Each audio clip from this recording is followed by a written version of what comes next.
شکایت سے نبٹنے کا بے ضرر نسخہ۔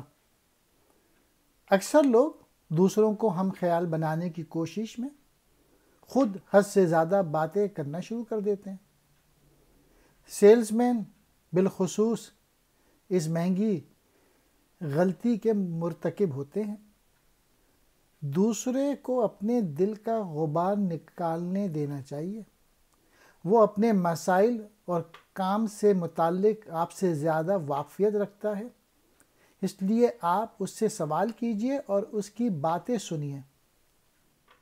تقریباً ہر کامیاب آدمی اپنی ابتدائی جدوجہد کی باتیں کرنے کا شوقین ہوتا ہے۔ یہ ہے کہ ہمارے دوست بھی زیادہ تر ہم سے زیادہ اپنی کارگزاریوں کا تذکرہ کرنا پسند کرتے ہیں اور ہمارے کارناموں کو بہت کم دلچسپی سے سنتے ہیں۔ اگر آپ کو دشمن چاہیے تو اپنے دوستوں پر سبقت لے جانے کی کوشش کیجیے۔ اگر آپ دوست چاہتے ہیں تو اپنے دوستوں کو سبقت لے جانے دیجیے۔ جب ہمارے دوست ہم پر سبقت لے جاتے ہیں تو اس سے ان میں احساس برتری پیدا ہوتا ہے، اور جب ہم ان پر سبقت لے جاتے ہیں تو ان میں احساس کمتری پیدا ہوتا ہے، ان میں ہمارے خلاف حسد پیدا ہوتا ہے۔ اہل جرمنی کی ایک کہاوت ہے، سچی خوشی وہ کمینی خوشی ہوتی ہے جو ہمیں ان لوگوں کو مصیبت میں دیکھ کر حاصل ہوتی ہے جن سے ہم حسد کرتے ہیں۔ دوسرے لفظوں میں سچی خوشی وہ ہوتی ہے جب ہم دوسروں کو مصیبت میں دیکھ کر محسوس کرتے ہیں۔ لہٰذا اپنے کارناموں کا بہت کم تذکرہ کرنا چاہیے۔ ہمیں اعتدال پسندی سے کام لینا چاہیے۔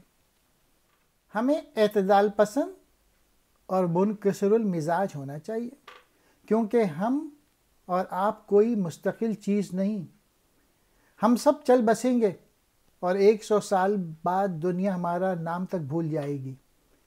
زندگی بڑی مختصر ہے، پھر دوسروں کے سامنے اپنی بڑائی مارنے میں وقت کیوں ضائع کریں؟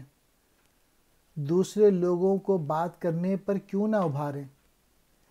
اس بات پہ ذرا دھیان دیجئے، آپ کے پاس آخر بڑے مارنے کو ہے ہی کیا؟ کیا آپ کو معلوم ہے کہ آپ کو پاگل بننے سے کیا چیز بچائے ہوئے ہے؟ وہ بہت ہی معمولی شے ہے۔ اگر آیوڈین نکال دیں تو آپ فوراً پاگل ہو جائیں گے۔ آپ اور پاگل خانے کے درمیان ذرا سی آیوڈین حامل ہے۔ اگر آپ لوگوں کو اپنا ہم خیال بنانا چاہتے ہیں تو اصول یہ ہے، دوسرے شخص کو زیادہ سے زیادہ بات کرنے کا موقع دیجیے۔